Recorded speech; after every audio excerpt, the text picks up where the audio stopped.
So just look around you now, and what is your experience? Or let me ask you it in a different way in order to guide the conversation a bit. Look around you now. Do you experience anything of a world other than the experience of seeing, or seeing and touching? Seeing and touching and hearing. No. Yes. We think that we see a world, and that the experience of seeing takes place here, but the seen world takes place there. But can you find these two things in your experience? One, the experience of seeing, and two, the object seen. No, I have no access to it other than through the experiencing. When you say, I have no access to it other than experiencing or seeing, you're implying that it's there, Exactly. but that you don't have access to it. Right. How do you know it's there?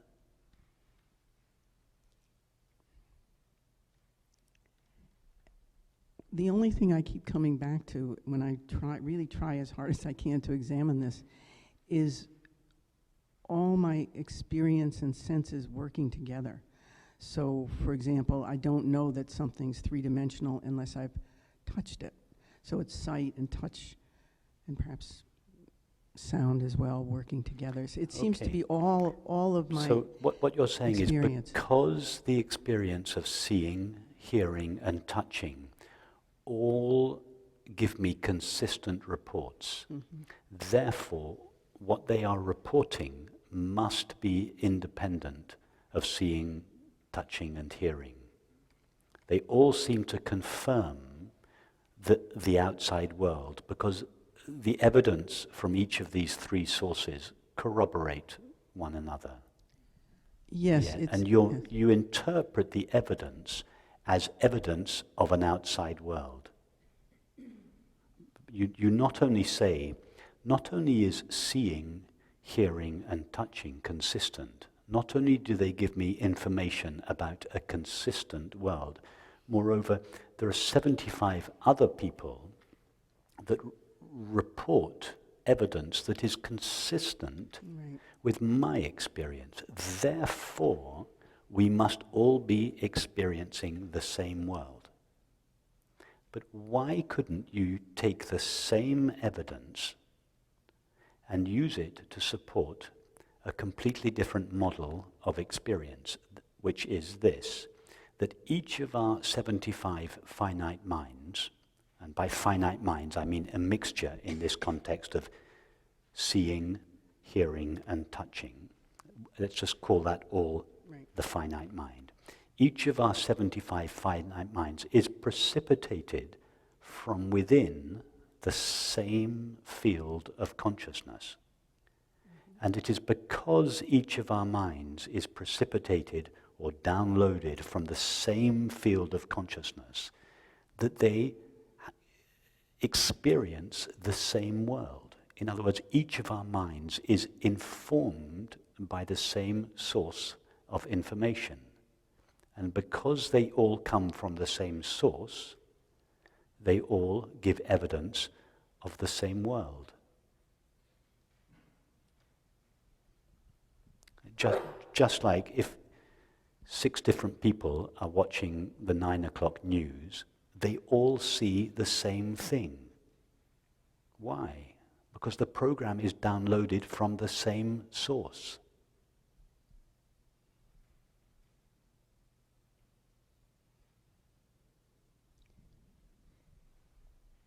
I can see this other possibility that you present and work with it sometimes, but it still doesn't somehow get me to that place where there is no world there. Well, show us the world that you're referring to, that you're so convinced. Show it to us now. Point to it. Well, I know this is, you're going to pull this apart, but it feels like this. Okay, feeling. yeah? In this case, yes. Feeling, yeah, is that right? Feeling and seeing. Feeling and seeing. Let's take feeling first. Where does the experience of feeling take place? Within my awareness, or within awareness. Okay, so the experience of feeling, right there, it's obvious that feeling doesn't give us an evidence of the outside world because you say it takes place in awareness. Where does the experience of seeing take place? The same.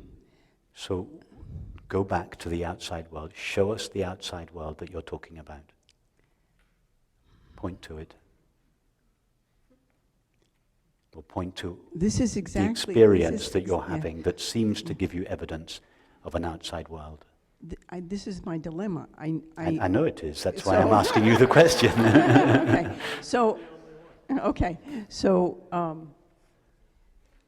So I hear what you're saying. I can't argue with you, but nevertheless, every fiber of my years of experience doesn't seem convinced. Yeah, it's just called years of conditioning. You're right.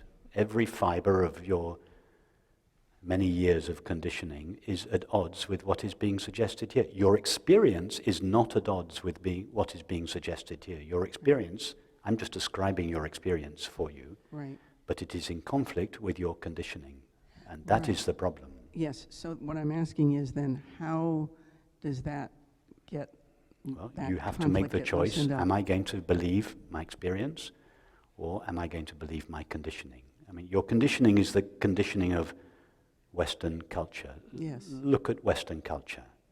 I mean, is it so highly sophisticated and intelligent? I mean, why do you believe what Western culture tells you about your experience? I mean, look around at our culture. Is it so intelligent? If a being from another culture was to land in the United States, would they look around and think, wow, these people are really smart, that they live such harmonious, loving, beautiful lives. They're also kind to one another. So they treat intelligent. their environment and their animals so nicely. I mean, is that what they would think? No, I'm certainly not going to defend Western culture. But your dilemma is whether to believe the conditioning that you have received at the hands of Western culture, or whether to believe your experience. That's where it's at for you. So today, when you said awareness, where we were, I believe that you were talking about awareness, it's not something and it's not nothing.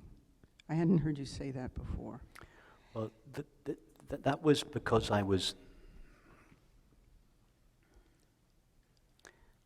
trying in this very minute way to completely dissolve in a very detailed way, but in a very experiential way, our conviction that there is something other than consciousness. So we think there are things. We think there is something, and in reference to that belief, we conceptualize awareness as nothing. Mm-hmm. So we think there are things, called objects, that is, subtle things, thoughts and feelings, or material things, bodies and objects. And then as opposed to that, we conceptualize consciousness as being not a thing, empty, void. Yes. And then we end up with statements such as form is emptiness and emptiness is form, which is a legitimate statement, but it's basically saying nothing is something and something is nothing. Right. But these ideas are that they are said in response to the belief that there are things. So the teaching makes a concession to that belief and says, okay, you think there are things. That which is aware of these things is not itself a thing. So it postulates awareness as nothing, empty or void. So we now have emptiness and form, nothing and something, which is a legitimate distinction to make as a concession to the belief there are things. But having made this distinction between emptiness and form, between nothing and something, we then have to, and this is what we were doing this morning, we were really exploring, not intellectually, although it was spoken in intellectual terms, but the exploration itself was very experiential. I was trying to guide you on an actual exploration of the relationship between things and nothing, between something and nothing. And hence we explored, how is it possible for something to arise out of nothing? Is it possible for something to disappear into nothing? How is it possible for nothing to become something? We were exploring this in our experience to see that that's actually not how it's happened. Nothing cannot become something. Yes. Something cannot disappear into nothing. Therefore, the reality of experience is neither something nor nothing. If we think it's something, then it's legitimate as a halfway stage to say reality is nothing, not a thing. But then that's a halfway stage. We then have to go beyond that and say reality is neither something nor nothing. And as I said this morning, the mind can't go further than that because the mind thinks in terms of opposites, something and nothing.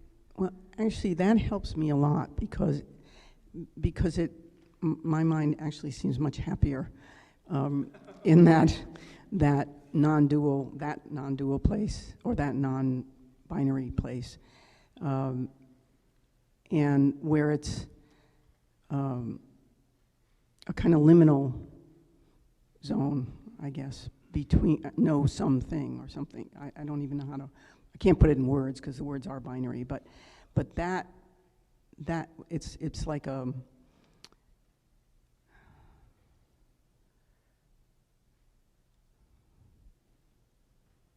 You talk about precipitation, it's like just before the precipitate shows itself. If I'm thinking of something condensing out of a liquid. Do you know what I mean? It's like that. It's right on the edge. And it to me, that's, I guess I have been thinking awareness is emptiness, nothing.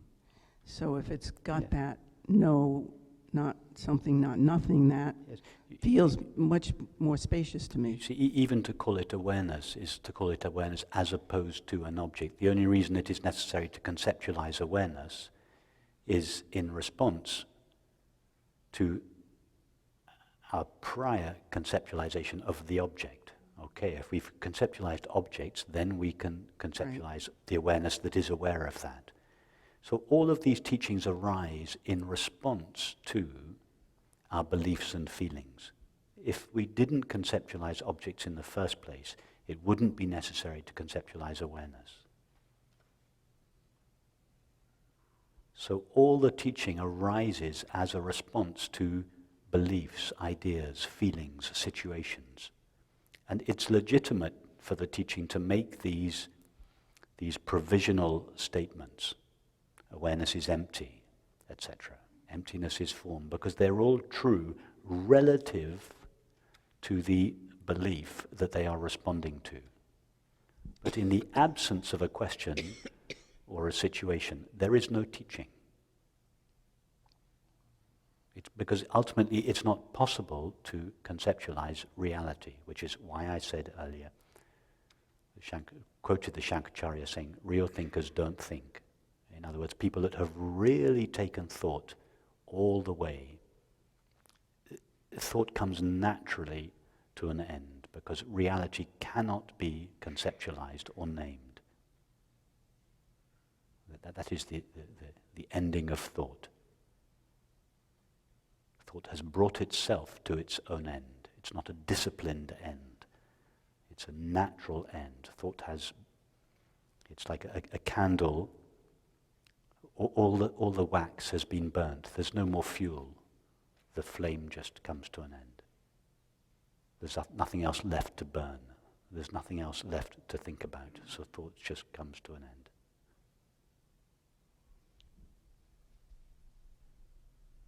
So when you talk about conceptualizing objects, the alternative is pure experiencing? No, it's necessary to conceptualize objects. It is the natural state, otherwise we would just remain like animals or infants. There would just be an undifferentiated mass of experiencing. It is necessary to separate oneself out and arrive at the I am the body experience. That is, we're in objects here, we're separating out experience. Right. It is a necessary stage. The ego is a natural stage that we pass through. But what is natural is to carry on passing through that stage and arrive at the recognition of our true nature. Right. So would that be pure experiencing? No, that's pure awareness. Pure awareness. Pure experiencing is what the fish and the bird and the newborn infant experience. Ah, okay. And what Finn is experiencing now. Finn doesn't know that he is a dog, that he is lying in a room.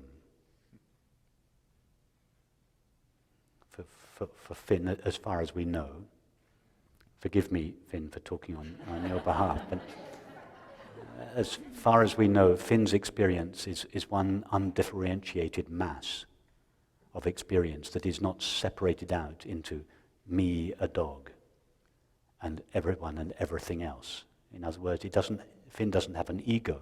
He hasn't developed the I am the body experience. He is in a pre-egoic condition. There is only experience.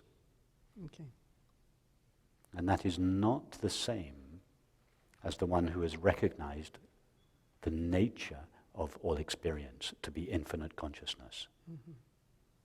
Although in both cases, in Finn's case, there is just experience.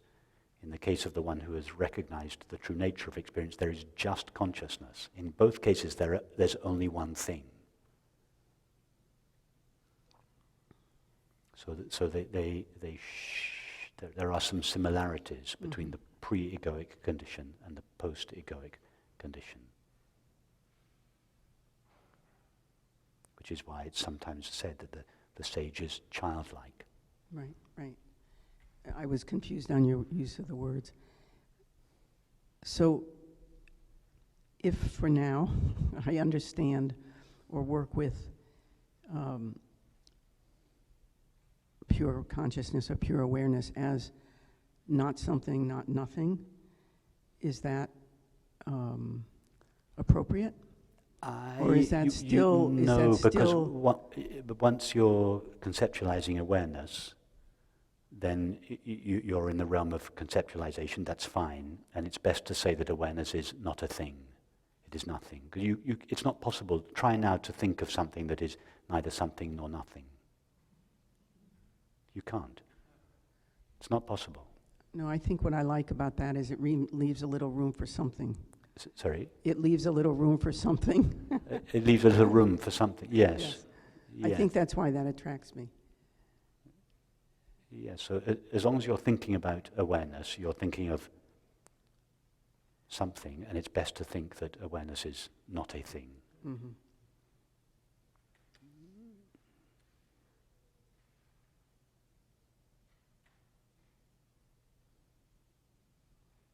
If you're conceptualizing awareness, we are already in duality. We are already.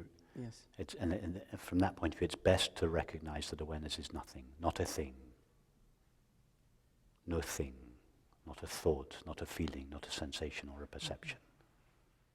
Thank you.